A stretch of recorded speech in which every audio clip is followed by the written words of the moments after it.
Recently,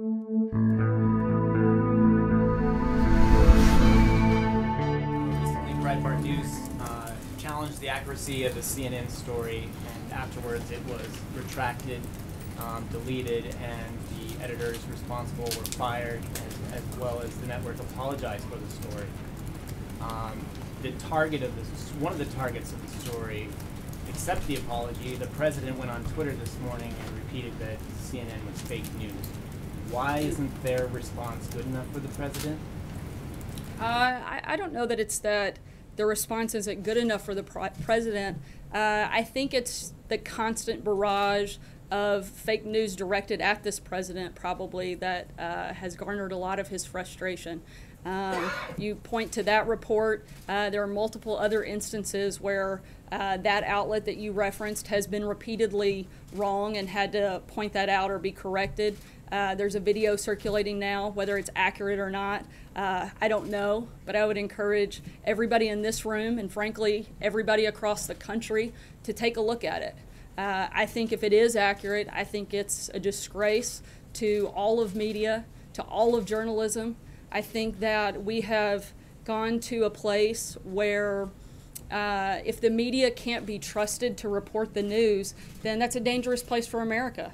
And I think if that is the place that certain outlets are going, particularly for the purpose of spiking ratings, and if that's coming directly from the top, I think that's even more scary and certainly more disgraceful.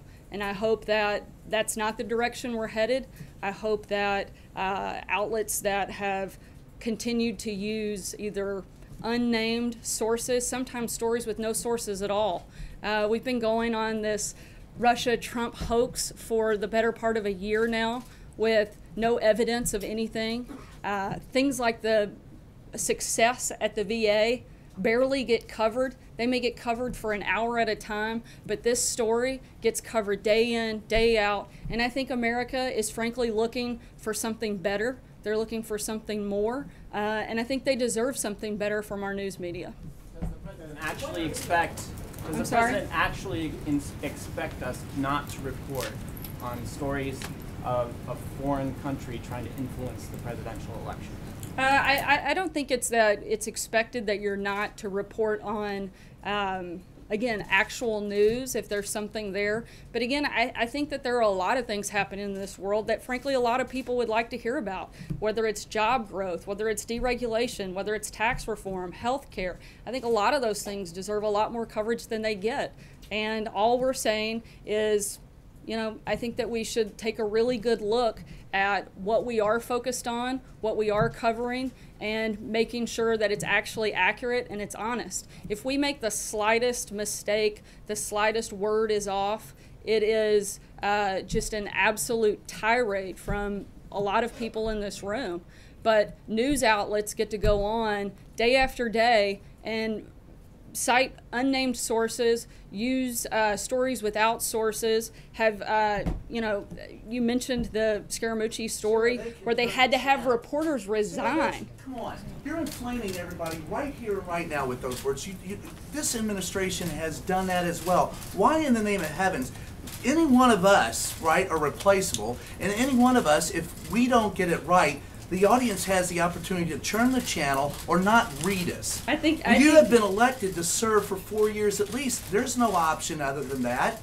We're here to ask you questions. Right. You're here to provide the answers. And what you just did is inflammatory to people all over the country who look at it and say, see, once again, the president is right and everybody else out here is fake media. And everybody in this room is only trying to do their job.